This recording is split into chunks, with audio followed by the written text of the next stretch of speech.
Honor, make a living statement and take questions.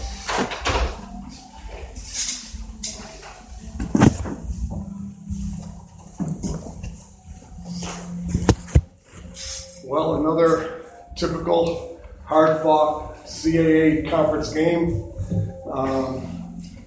Took the opening drive down the field, scored a touchdown, used a good bit of the clock, and then Zach went down. We had to put the young man 2 seats away from me, Jack Shedlick. Our redshirt freshman quarterback had to take the rest of the game, and that's the way the CAA is. You're going to take a lot of punches. You're going to hopefully give a lot of punches. Our defense really stepped up, got some great turnovers for us, and gave us some short fields in the second half. And Jack and the offense were able to punch a couple late scores in and come away with the victory. So, first CAA win for this team this year, so we're real excited about that and looking to hopefully build on this and continue to get better each week. What is Zach's status? Don't know. They put him in the brace. They did the manual test on the field and put him in a brace, and we'll get him looked at tomorrow and probably, I'm assuming, schedule an MRI for hopefully Monday or Tuesday and see where we are. Is it his knee, Mark? Yeah, it was his knee. He got rolled on. The pocket kind of collapsed on him as he delivered the ball. And I don't know who it was, to be honest with you. I don't know if it was a defender or maybe one of our guys being tripped up and pushed back into him. But he felt a little pressure on the outside of his knee, and that's what made him go down. Trey didn't finish the game either. Trey Johnson. Yeah, Trey. They pulled him out. He wanted to go back in, Right.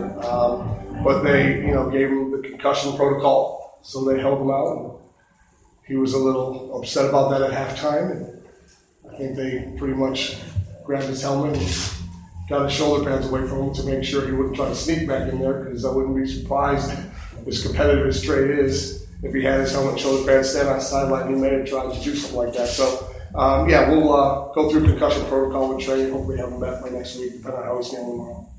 Hey, Mark, talk about the opening series, 17 plays, to start the game. Where did you see from that? It was really good, besides, you lost the quarterback and for the freshman. Yeah, we had a penalty on one of those plays, and then we did a great job converting and, overcoming that.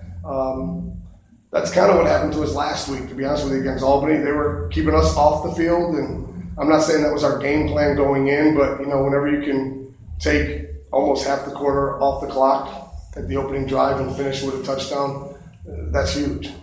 That's huge. So Zach made some good throws, and we made some good runs, and we obviously got some really good third down conversions to keep that drive alive. And when you're able to do that, that hopefully can be the end result.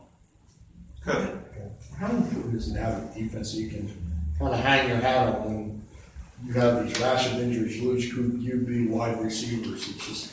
Yeah, I don't know. The injury bug, we seem to be a little snake bit there right now, and it seems to be coming more on the offensive side now that we don't have a couple defensive guys. The one right to my right, Ed's playing.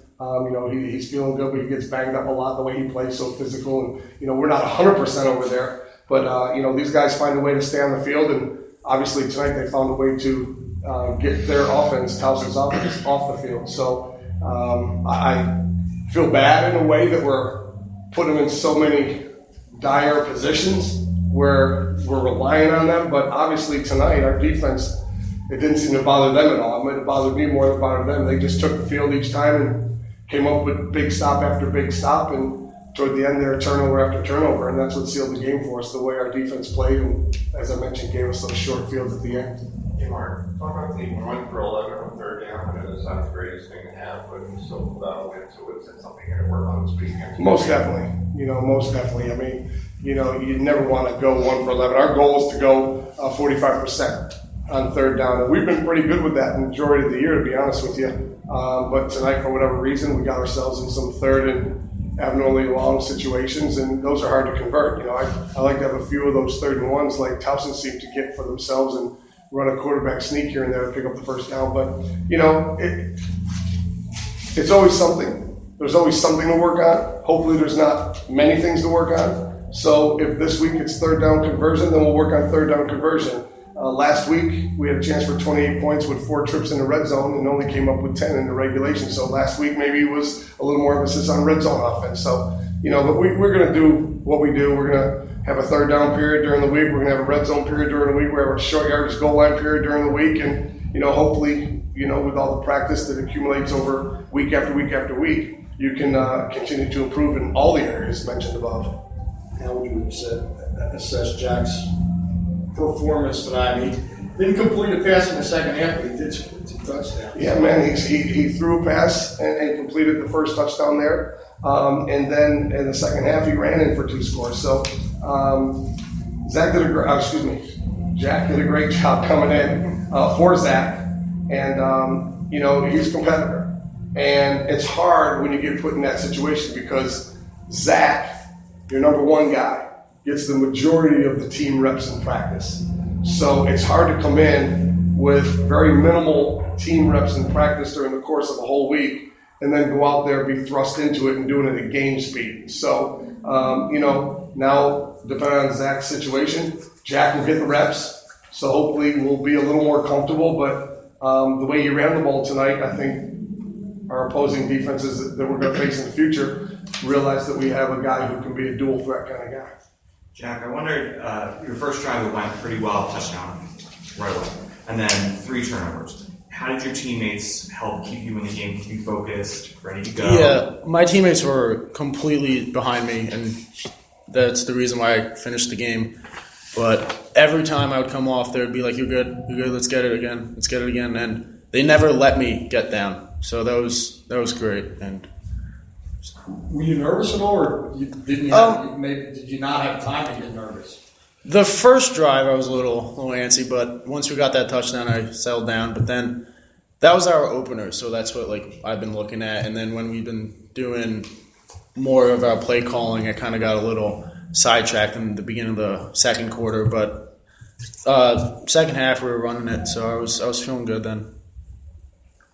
Coach, your team held Towson on 76 plays to 246 yards, even though they dominated the position. What does that say to you about your defense, that you can come on the road to Towson, which is a good team, and have them run 76 plays on your defense and not give up more than 9 points? Yeah, I mean, the turnovers that we had also allowed Towson to have some short fields, which I think led to maybe the 1 touchdown that they had. And then they drove the field pretty well. And one of their drives, I think time of possession in the first half, we were leading, and it totally flipped in the second half. As I said, we kept throwing our defense back out there, unfortunately, and they responded each time. So we've been real stout right now, knock on wood, against the run. You see the rushing stats there, and this is the 5th game in a row. All 5 games this year, we've held our opponents to under 100 yards rushing. So, we lost a lot of guys in the defensive line through graduation, and we had another guy who, was out due to injury.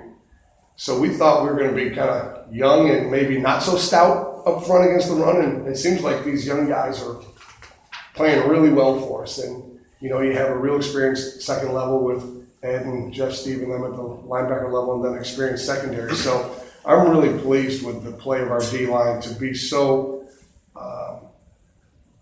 stout and tough against the running game. And if we can keep building off of that, I think our defense is someone that, hey, you have those years. Sometimes your offense is carrying the load, and sometimes your defense is carrying the load. And to be honest with you, when you look at teams that have the most success over time, it's usually not the high-scoring guys. It's usually the ones that can play some defense. And I'm real proud of the way these guys stepped out there today and, responded, even though we were putting them at times in bad situations. And why is your run defense so good? Why has it been so good now for so long? I just think that's who we are. We try to be stingy against the run. If you stop the run, you force them to pass, and team's going to have a hard time passing on us or winning games passing on us. We have a very talented secondary, even with the loss of Rob Rule, who's a tremendous player. We have the guys like Malik Reeves, Trey Johnson, Rashawn Stewart. We have very talented guys back there. So I think stopping the run is always our first thing. And like I said, we just want to be stingy. Hey Jack, Did you get a chance to play with the ones this week in practice, or how was you getting into the game? Do you practice with the ones during practice? sometimes? Most of my practices are mental reps. Okay. So throughout this week, through team, I would get a lot of I would be in the background looking at it, but I would get reps on 7-on-7 and inside runs. So that's why I could read the run really well this week. So. Anything else? Thanks, guys. Thank you.